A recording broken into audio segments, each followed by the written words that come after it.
incredible aircraft. It's one of a kind.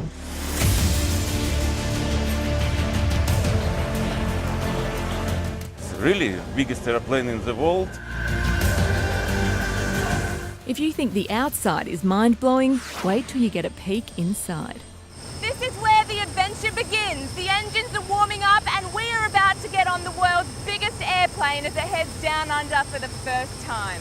3 a.m. at Kuala Lumpur International Airport, and Today Tonight has been given an exclusive boarding pass for the antonov5's final leg from Malaysia to Perth. It's all times a great honor to be a pilot of this aircraft. I'm proud to be a pilot of this aircraft. Captain Dmitry Antonov is head pilot. By coincidence, he has the same surname as the airline. Flying this aircraft since 2002 and flying more small aircraft, AN124, since 1995. And for this moment, for me, it's normal. It takes a team to tow the Antonov into position. They're using their own tow ball, as no airport in the world has one big enough. Ground procedure for taxi, for now you will see how this procedure for pushback, it's a little bit different from other aircraft. Inside, the crew is preparing for takeoff. We have full crew. It's 2 pilots, navigator, 2 engineers and especially radio operator. In an age of heightened security, it's rare TV crews are allowed access to the cockpit. Not a bad view from the captain's chair. This is Soviet-era technology, meaning it takes more people to keep this baby in the sky. It's old one, but it's very reliable. Vitaly Shust is the flight manager. It's his job to make sure the cargo reaches its destination. This airplane can lift up to 250 tons of payload. The cargo hold is 1,210 square metres, big enough to fit 6 two-storey townhouses, if not more. These tracks are one of the things that makes the AN225 so unique. Cargo can just be rolled straight on up instead of manoeuvred, twisted. It's an easier, safer way to fly. The generator being flown to Perth is only 116 tonnes. The plane can hold twice that, the equivalent of 93 full-grown Asian elephants. Just a piece of cake for this airplane. With the plane ready for takeoff, there's been a hitch. It's a problem with air traffic control. Authorities don't have our flight plan. We can't leave the ground until it's sorted, meaning a 2-hour delay. It means nothing for cargo. It means a lot for the people who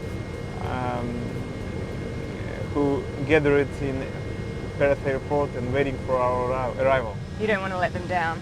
Yeah, we don't want to disappoint them. Finally, it's time for takeoff, and we take our seats in the passenger area at the tail end. This may be the world's biggest aircraft. It doesn't feel like it back here. Not comparable with any civil aircraft. We're kind of surprised at the size of it, considering it's the biggest plane in the world. Yeah, exactly. So you see, it's not made for passengers. Definitely not. It's not exactly first class, but it's far from a budget airline. There are on-flight meals, a tiny crew kitchen, and far more freedom than a commercial flight. It's a fantastic feeling of being in charge for this project for 4 months now, knowing now that there is a landing approach has started, so it's a fantastic feeling. Schenker's Patrick Sen has organised the cargo's entire plane journey.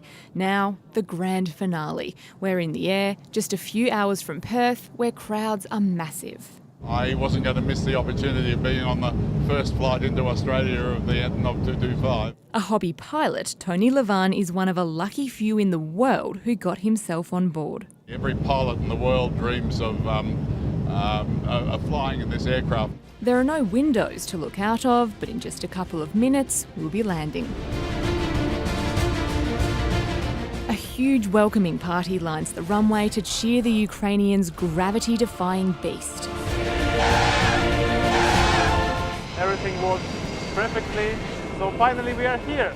An incredible journey in a plane from another era, one that won't be forgotten for a long time to come. Absolutely beautiful aircraft, gracious landing, I absolutely loved it. Well, after a 2-hour delay and a 6.5-hour flight, we've finally landed. The biggest plane in the world is in Perth.